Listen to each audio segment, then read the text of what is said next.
to take a look at in this lesson is how to take and use our basic rolling as first level escapes from our inside-outside wrist reversal kind of things that we're learning in Mod 2. Okay, so when we're doing these things, what I want to take a look at is just proper body positioning so that you can enter the roll without getting broken, but at the same time using the force of the reversal to take you in the direction that you want to go. So this isn't about just being able to roll. Okay, you have time to do that when you're just rolling and doing your rolling training. What this is about now is adding the dynamic where your partner chooses the direction, the intensity, the force, all that kind of stuff. Okay, so you're going to let them lead, much like dancing. Okay, we let our partner lead until it's time for them to fall down. Okay, so if you aren't familiar with these inside-outside wrist reversals, you need to refer back to the curriculum in Mod 2, Omote Gyaku, Ura Gyaku, that kind of thing. Okay, so and also with the basic rolling, we're going to be doing basic forward shoulder rolling, basic back or rear hip rolling. That's where we're going to be hanging out. So again, if you're not familiar with those basic skills, you probably shouldn't be messing around with this drill just yet. Okay, so I'm going to bring one of my instructors in here, Mr. Beck, and I'm doing this because he knows how to apply these things really well. So we're going to start by just dropping into a basic roll over where you end up on your back, but you've neutralized the reversal. So we're going to start kind of backwards. We're going to start with an Ura Gyaku, okay?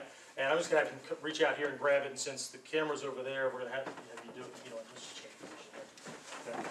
So you can reach out and catch this thing. Everybody should be familiar with it.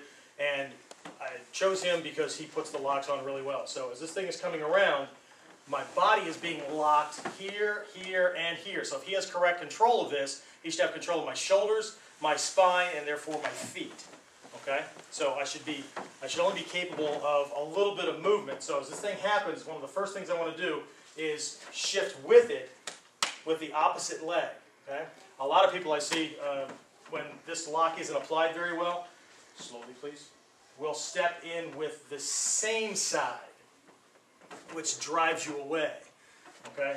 We'll take a look at that in a minute, but for right now, as this thing is turned over, we're stepping with it because we're going to be doing a forward shoulder roll on the opposite side. Okay? So I'm going to have him continue just slowly to take this around so that we can see how this is what frees the hand. It's the rollover that unwinds everything. Okay? It's the resistance. He's looking for the resistance that causes this to work. So what I want to do is go with what he's doing to take me out of this. Okay? So first level escape, just this basic rollover. Okay?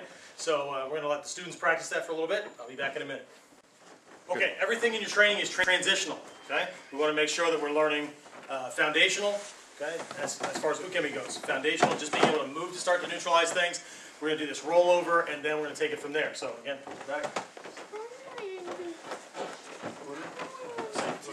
Okay, so first level training is as he does this, I want to be able to step in the same direction. Okay, so we're going to back this up just a little bit. I'm going to have him change directions or take this where he wants to take it just into that first step. So I'm going to practice this kata or waza called shizen. All right, just being able to go where he's going. Okay, so I'm moving so I at least stay here. Okay, let's change that. Okay, for those of you who are working on a 3rd degree black belt, okay, this is a good beginning to escape because there's nothing that says that you have to roll. Today we're working on rolling, but I want to be in a position, please, where let's rotate. Where if I can, I want to get my hand on his chest, on his hachi.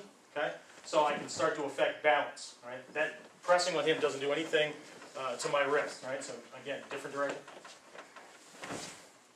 Okay, this is about mirroring. It's not about guessing. Okay? I let him have control of everything. So as he applies his pressure, I go where he leads me. It's not time for me to do anything proactive yet. It's time for me to not get broken. Okay? So let's go into this rollover that we just did, except that I'm going to have Mr. Beck add a little bit extra to it. So as I'm dropping into my rollover, he's not going to let that deter him, and he's going to keep on going along his line of attack. So the idea is to be able to go through it and come up in kamae facing the attacker. Okay? Not just to drop and roll over to neutralize things, because if I'd have stopped, he's continuing to take my hand. So we're going to slow that down again so that you can see the mechanics of it.